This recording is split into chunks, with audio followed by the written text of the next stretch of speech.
আমরা ইতিমধ্যে রাজীব গান্ধীর প্রতিকৃতিতে সবাই পুষ্পার্ঘ্য অর্পণ করে শ্রদ্ধা জানিয়েছি।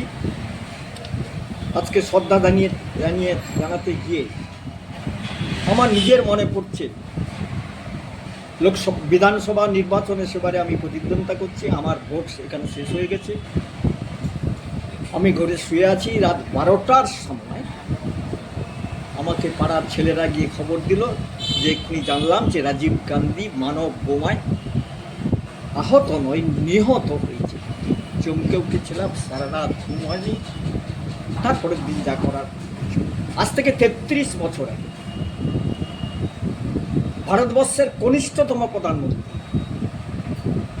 40 বছর বয়সে প্রধানমন্ত্রী তিনি হয়েছিলেন। 5 বছর তিনি সরকার চালাবার মাত্র সুযোগ পেয়েছিলেন, তারপর পরাজিত হয়েছিলেন। তারপরে যে ফিরে আসবেন সে সুযোগ হয়নি। কেন হয়নি? মানব বোমায় নিহত হল। সেই কথা ভাবলে সেই ধরনের একটি তরুণ প্রধানমন্ত্রী শুধু নয়, একটি দূরদৃষ্টি সম্পন্ন, পুরোদার বুদ্ধি সম্পন্ন একটি রাজনৈতিক ব্যক্তিত্ব এবং আমাদের দলের নেতা, তখন তিনি কংগ্রেসের সভাপতি ছিলেন। তিনি চলে গেলেন। এখানে ভাবতে বড় কষ্ট হয়। রাজীব গান্ধী চলে গেলেন, তার মূল কারণ কি ছিল? চলে গেলেন এই জন্যই, পাশের রাজ্য একটি ছোট্ট দ্বীপ রাষ্ট্র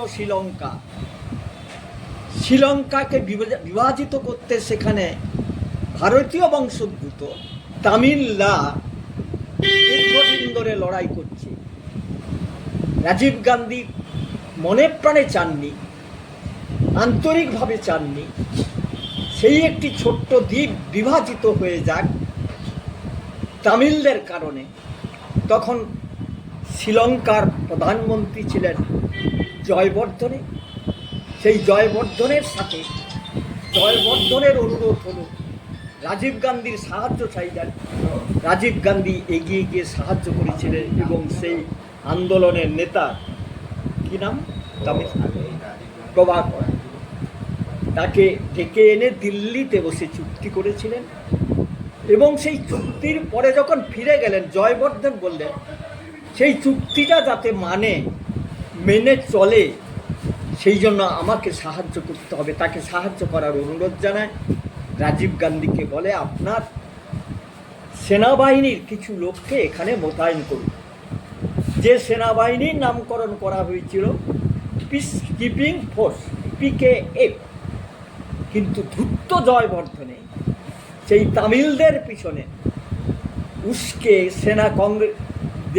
ভারতের সেনাবাহিনীকে লাগিয়ে দিয়ে এদিকে যুদ্ধে নামিয়ে দিয়েছিল। সেই ইতিহাস বিরাট, এই ক্ষতবিক্ষত হয়েছিল, বহু তামিল মারা গেছিলেন। তাতে যে পিস কিপিং ফোর্স শান্তি রক্ষার জন্য গেছে, তাকে তামিলদের বিরুদ্ধে ব্যবহার করেছিল সেই ধূর্ত প্রধানমন্ত্রী জয়বর্ধনে রাজীব গান্ধীকে বিপথে পরিচালিত করেছিল। আর তারপরের ইতিহাস, শ্রীলঙ্কা দ্বিখণ্ডিত হয়নি। সেই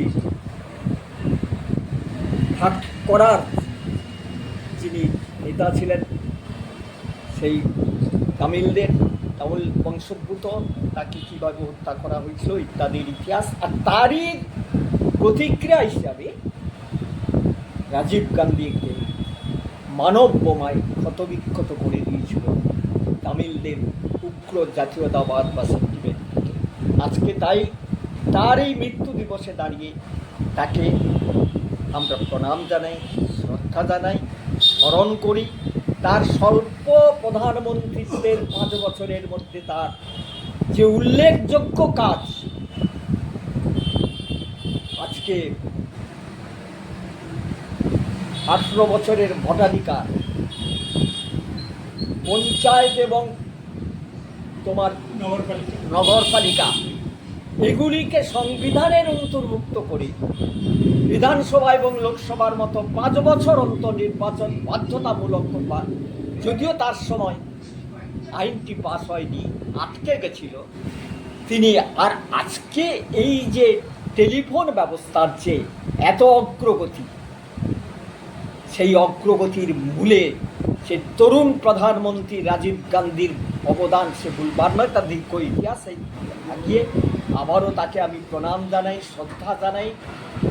শ্রদ্ধা জানিয়ে আমি এই কথা দুটো একটি কথা বলে আমি আমার নিবেদন শেষ করি।